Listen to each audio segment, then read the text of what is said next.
no Evangelho de Jesus, segundo escreveu o evangelista João, capítulo 12.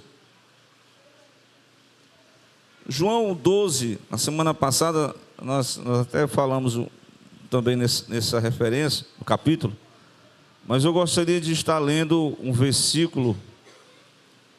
Glória a Deus. As crianças ainda vão se posicionar ali, né?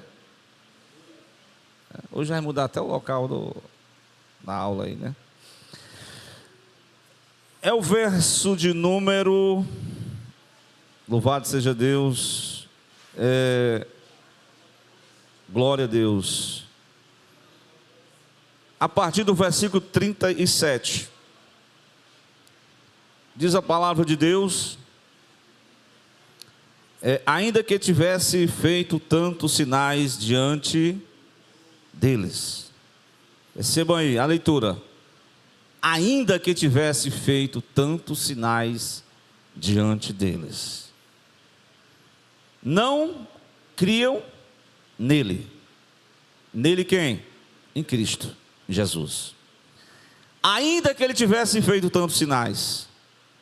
Aí o versículo 38, para que se cumprisse a palavra do profeta Isaías, que diz: Senhor, quem creu na nossa pregação? Glória a Deus. E a quem foi revelado o braço do Senhor? Por isso não podiam crer. Por isso que eles não podiam crer, pelo que Isaías disse outra vez: cegou-lhes os olhos, endureceu-lhes o coração, a fim de que não vejam com os olhos e compreendam no coração, e se convertam, e eu os cure. Isaías disse isso quando viu a sua glória e falou dele. Glória a Deus. Versículo 42. Apesar de tudo, até muitos dos principais creram nele.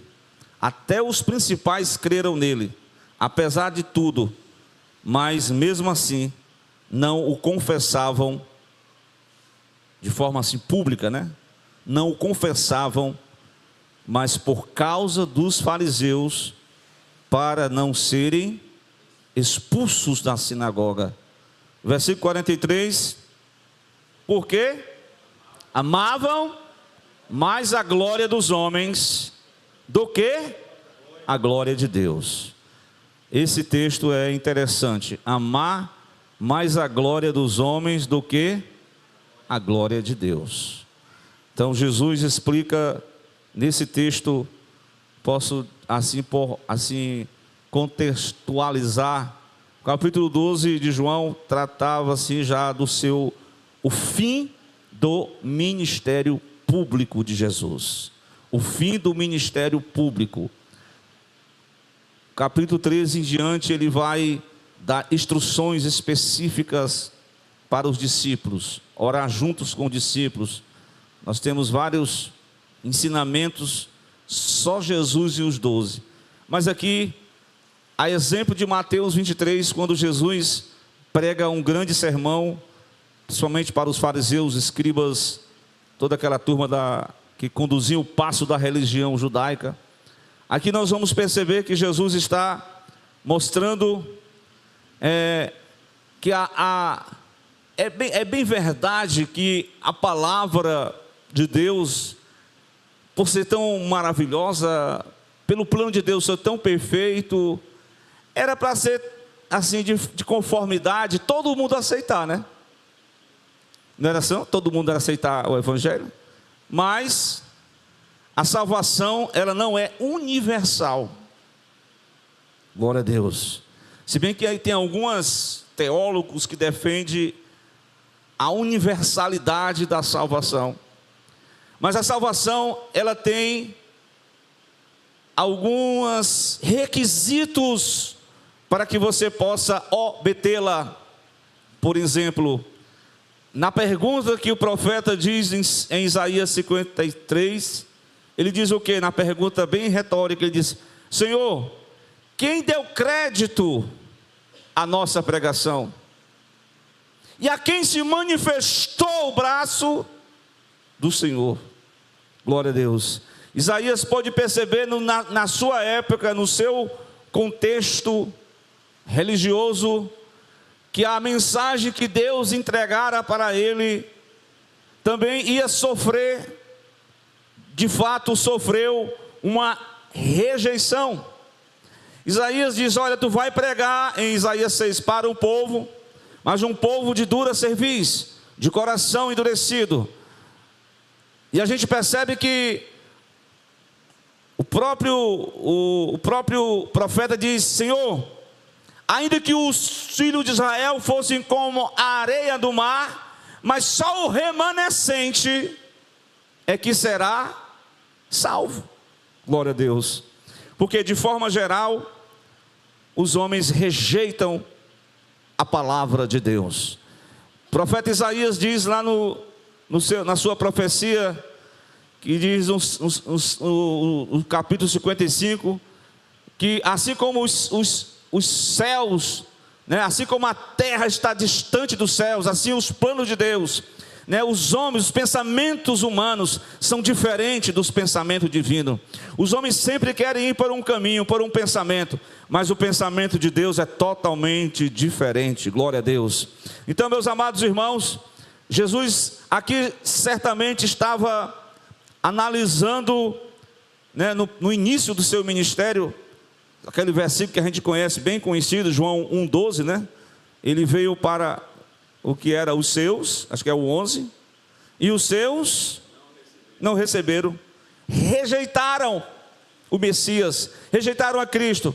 Aí ele estendeu a sua palavra e disse: mas a todo aquele que nele crê, deu-lhes o poder de serem feitos filhos de Deus, a saber, os que creem no seu nome. Glória a Deus. Portanto, meus amados, Cristo é essa luz maravilhosa. Ontem o nosso irmão estava pregando aqui o João, ele usa muito essa terminologia, associando ao plano de Deus a luz, e a rejeição do plano as trevas do pecado, as trevas do maligno. E o próprio João vai dizer nesse evangelho que os homens deveriam aproveitar. Não é que Cristo é uma promoção de final de feira, né? Não é isso não. Cristo é superior, é valioso, né? Tem até um hino antigo, né, Leia? Que diz que lá na cruz eu achei um tesouro especial, que é Cristo. Então, os homens estavam aproveitando a oportunidade. Veja que lá em Lucas 4, quando Cristo adentra a sinagoga, glória a Deus, quando ele pega o rolo do profeta Isaías, e ele faz menção à pessoa de Cristo e ao seu ministério, 61, versículo 1, ele vai dizer que aquele versículo, aquela referência, estava se cumprindo hoje ali naquela sinagoga. Glória a Deus. Hoje este versículo está se cumprindo. Glória a Deus. Percebam que Isaías profetizou e Cristo vai na sinagoga. Naquele tempo os versículos, os capítulos não tinha essas divisões, né? Se você pegar um livro desse aqui, são 66 livros, mas era o rolo do profeta Isaías. Abriu-se aquele rolo e fez a escritura: o Espírito do Senhor está sobre mim. Mas os olhos dos moradores de Nazaré permaneceram como que cegos. Esse daí, até o servo de Deus disse: pode vir alguma coisa boa? De onde? De Nazaré? Será que vem alguma coisa boa de Nazaré? Aí o que foi que o outro disse? Vem e veja. Vem e veja. Muitas pessoas estão rejeitando o Cristo, rejeitando a Deus, com as suas ideias, com as suas descrenças, com a sua incredulidade. Não estão aproveitando a oportunidade que Deus está dando. O Senhor está, cada dia, uma oportunidade que Deus nos dá. Então, a palavra de Deus diz que os homens amaram mais, melhor dizendo, o versículo que eu li nesta noite, que gostaria de enfatizar, no capítulo 12, é o quê? Que amavam mais a glória dos homens do que a glória de Deus. Então eles costumavam exatamente amar aquilo que era transitório, em detrimento ao que é eterno. Glória a Deus. A glória de Deus versus a glória dos homens. Então Jesus estava ministrando essa mensagem, terminando aquele ministério assim de forma pública, as suas pregações públicas, as suas manifestações. E interessante, no momento que eu vou ler aqui o 36, né? Os irmãos podem até acompanhar aí na leitura, Fred. Enquanto você estendes a luz, Islã, enquanto você tem a luz, crede na luz, para que vocês sejam filhos da luz. Enquanto vocês têm a oportunidade, creia na luz, assim vocês vão ser filho da luz. Então Jesus estava ali mostrando que a oportunidade, meus amados, ninguém pode perder, mas os homens rejeitaram essa oportunidade. Quais foram os motivos que levaram eles a rejeitar a Jesus? Glória a Deus. Esses mesmos motivos, eles podem estar hoje flertando o coração de muitos homens, de muitas pessoas. Prestemos atenção. No versículo 37 que eu li, ainda que Jesus tivesse feito tantos sinais diante dele, mesmo assim, eles não acreditavam nele, eles não criam nele. Então veja aí que Jesus foi rejeitado, apesar de ter dado tanto a rejeição à pessoa, né, e ao ministério dele. Ele foi considerado como, até denominaram, né, colocaram apelidos, né, Beuzebu, disse que ele era um falso embusteiro. Então Cristo, apesar de todos os milagres, apesar de tudo que Jesus fez pelo homem, apesar de toda a benignidade que ele revela pelo ser humano, apesar de tudo aquilo que ele fez, mas o espírito da incredulidade, da ingratidão, não consegue acreditar, enxergar o Cristo Salvador e Senhor. Glória a Deus. Meus irmãos, a palavra do Senhor diz que Isaías, o João vai citar o profeta Isaías, o versículo que eu citei, né? O Senhor, nem todos creram, nem todos aceitaram, né? Tem uma oportunidade, acho que foi o Islã que citou isso aí ontem, que aquela parábola que Jesus fez o Senhor fez um grande banquete e ele mandou para os convidados especiais. Infelizmente os convidados colocaram desculpas, colocaram empecilhos, dizendo: não vamos. Então aquele homem que fez aquela festa, ele estendeu o convite para aquelas pessoas de baixa renda, né? Vamos falar assim no popular, né? Aquelas pessoas que não tinham condições. Porque geralmente quando você faz uma festa, geralmente, você vai convidar quem? Aquelas pessoas que possam dar um presente bom. A rejeição por um problema, por a sua situação econômica, por um problema físico, por algo que ele enfrentava, mas Jesus abraçou os rejeitados, abraçou aqueles que não tinham condições nenhuma de retribuir. Glória a Deus. E realmente a salvação é isso, né? Quando o rei Davi se estabeleceu ali em 2 Samuel, e ele tinha feito um trato com o filho de Saul, né, Jonatas, e disse: Jonatas, nós vamos fazer uma aliança, eu vou abençoar, mesmo que o neto de Saul, o filho de Jonatas, ele não merecia o favor de Davi, claro, mas Davi fez uma aliança com ele, né? Porque geralmente quando um rei assumia, o que o rei fazia com os familiares do outro rei? Né? Irmão, eu já encontrei rei no próprio livro de Judá, que os próprios irmãos tirou os irmãos de circulação, matando, eliminando, né? O próprio Salomão, quando assumiu o reinado, ele fez uma limpeza ali, né? Porque tinha vários inimigos dele, né? Inclusive o próprio irmão Adonias.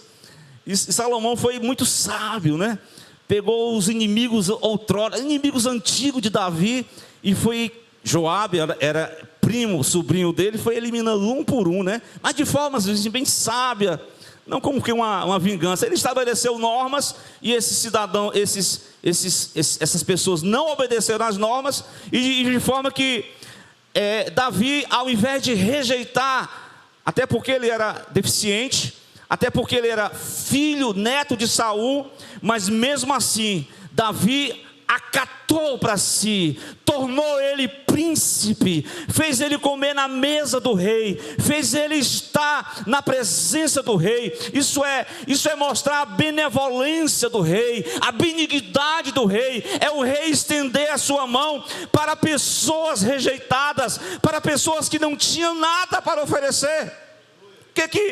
O que aquele rapaz teria para oferecer a Davi? Qual o serviço que ele poderia prestar a Davi? Nenhum serviço. Assim, o ser humano imprestável, um ser humano que não poderia, quem poderia dar a Deus? Ninguém. Mas o Senhor teve misericórdia, glória a Deus, e estendeu as mãos para os rejeitados. Agora esses homens estão rejeitando Jesus na sua incredulidade, e Isaías está conclamando isso, profetizando que ele mesmo enfrentou a rejeição pela palavra que ele pregava, né?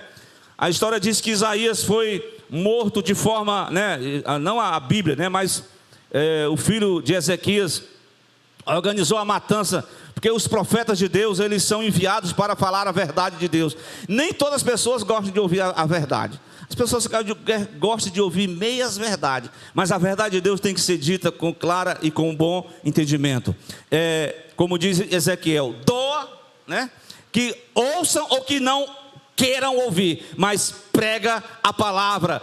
Nessa manhã nós falamos sobre isso. Prega a palavra, Timóteo, glória a Deus, a tempo e fora de tempo, glória a Deus. Então, a rejeição à palavra, rejeitaram Isaías. Isaías experimentou na pele, né, que aqueles homens estavam rejeitando a palavra de Deus. Mas é porque a incredulidade vai cegando os homens estão cegos pela incredulidade. Aí ele fala no versículo 40, se você notar aí a leitura do texto, do próprio capítulo 12, além de incredulidade, nós podemos citar o que mais nesse versículo? Glória a Deus. Ele cita a cegueira, uma mente que não compreende os planos de Deus. A mente estava embotada. E eu quando eu estava meditando nessa mensagem, não sei se vocês lembram de uma passagem bíblica, quando Moisés passou 40 dias ali no monte, e Moisés, né, quando a pessoa passa assim em oração, o que acontece com uma pessoa?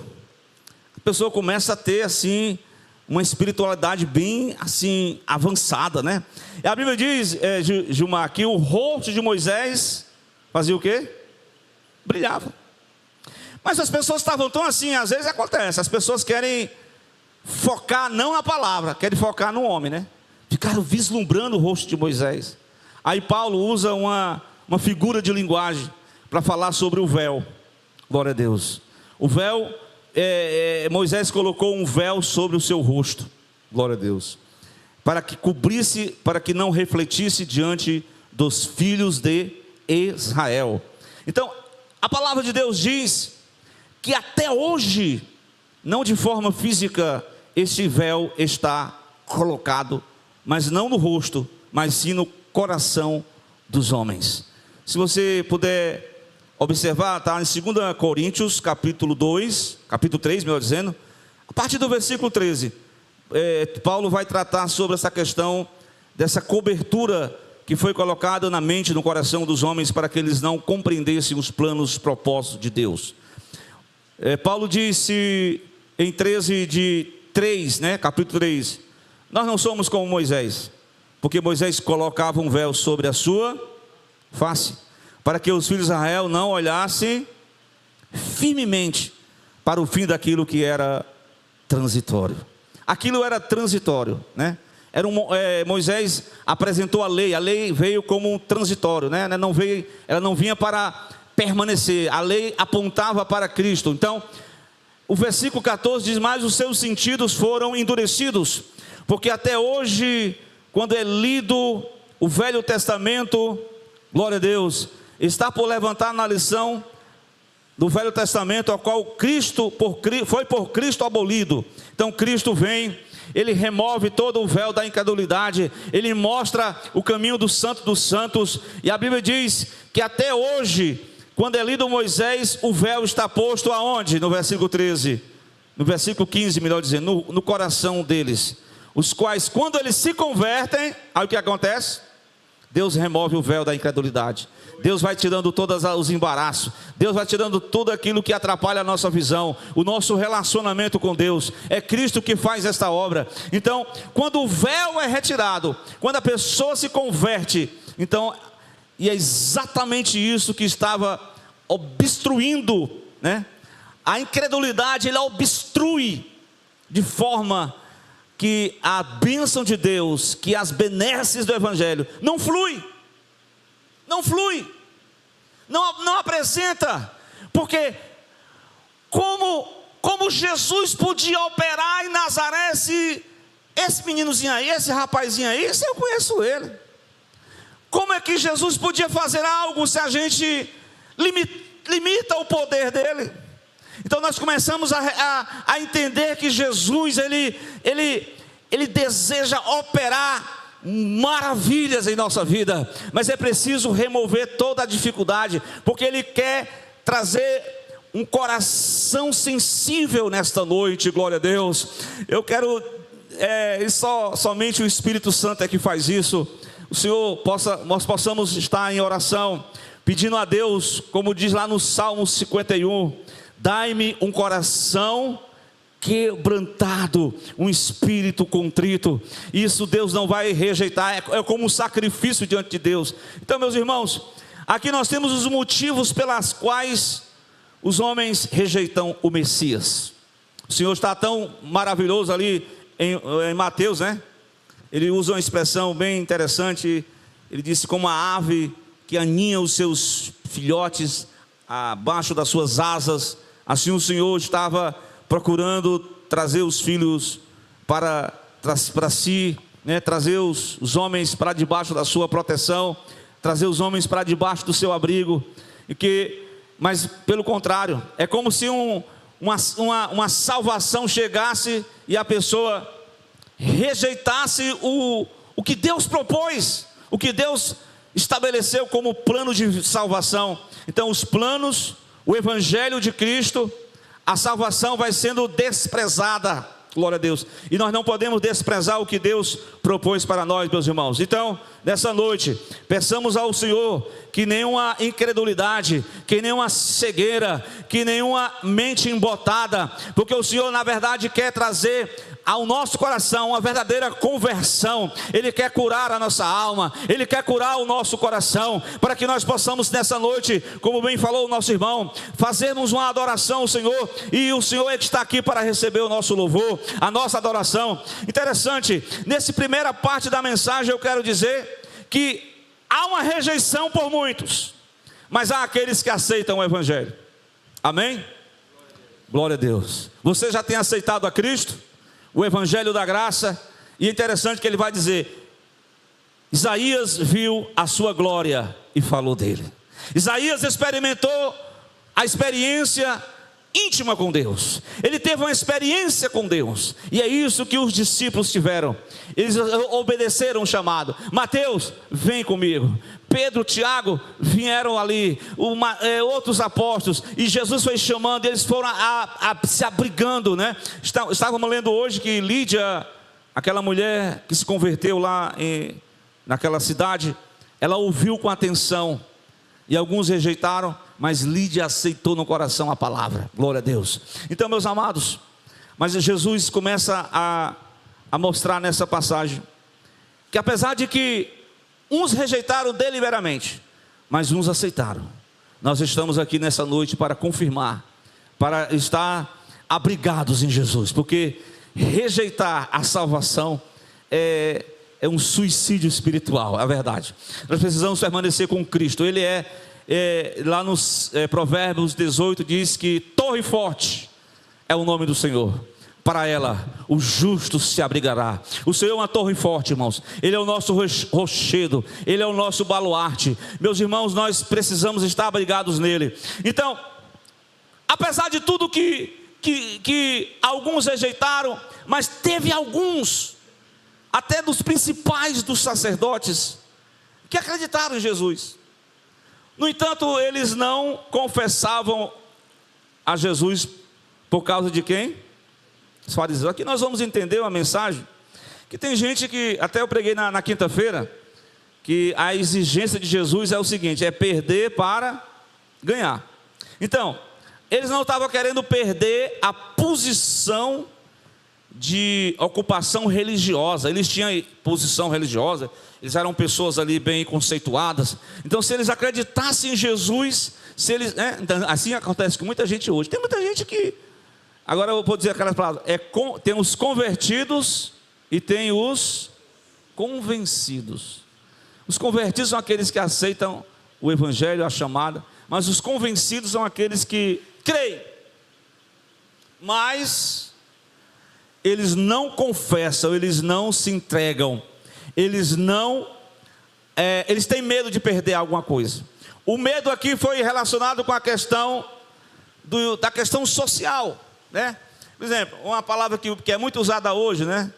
Medo de ser cancelado. Medo de ser rejeitado. Irmão, se os homens cancelar você pela causa de Cristo, disse Jesus, bem-aventurado vós sois, quando os homens vos injuriarem, quando os homens falarem todo mal contra vós, porque assim rejeitaram e perseguiram os profetas de Deus. Aleluia. Glória a Deus. Se estão rejeitando, te cancelando, te desprezando pela causa de Cristo, tu és um bem-aventurado. Glorifique a Deus por isso. Glória a Deus. Então, mas tem gente que não quer perder a sua posição. Tem gente que não quer perder. Ele tinha alguma coisa que ele ganhava na sinagoga, alguma coisa que ele não queria perder os status, as suas posições eclesiásticas.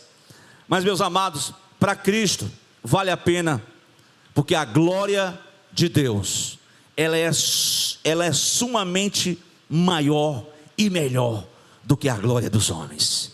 A glória dos homens, ela é, como diz o pregador do Velho Testamento, como é que ele diz? Pregador do Velho Testamento, Eclesiastes, diz o quê? Vaidade de vaidade. Tudo é vaidade, tudo é passageiro, tudo passa. Então, muita gente se apega com a glória daquilo que ele construiu, com a glória da sua riqueza, com a glória da sua sabedoria humana, e pelo fato dele ser uma pessoa importante, ele não quer rejeitar a glória humana. Ele não quer aceitar a glória de Deus, não quer aceitar os planos de Deus. E pode ter certeza, irmão, os planos de Deus, eles são planos perfeitos, né? Os homens dessa época amavam mais a glória dos homens do que a glória de Deus. E aqui nós vamos colocar-se nessa posição de que realmente o que vale mais a pena? Glória a Deus. Então Jesus disse em Marcos que adianta o homem ganhar o mundo inteiro e perder a sua alma? O que ele dará em resgate da sua alma? Nada. Mas pode ter certeza, se nós rejeitarmos a glória dos homens, se nós rejeitarmos os pensamentos humanistas, se nós rejeitarmos a glória humana e nós aplicarmos a glória de Deus, e nós realmente aceitarmos que o propósito de Deus, que o evangelho de Cristo seja implantado em nossa vida, e que nós possamos seguir a Cristo, entregar ao Senhor tudo, glória a Deus, vale muito mais. Então esta manhã eu me lembrei de uma passagem, eu citei aqui, é o rei Salomão, né? Que ele foi um rei que andou, ele teve muita glória. Ninguém teve maior glória do que Salomão, nem todos os reis. E ele Na sua idade mais nova, ele fez aquele cântico poético, né? Cântico de Salomão. Depois ele já estava mais adulto, ele escreveu os provérbios. Aí alguém diz até que ele se desviou, né? Mas acredito que ele não tenha se desviado, viu? Mas no finalzinho da sua carreira, ele foi assim, levado pela glória dos prazeres da carne. Então mas de certa forma ele se encontrou com Deus, que ele chegou a escrever esse último livro. E ele relatou todos os momentos de glória que ele experimentou.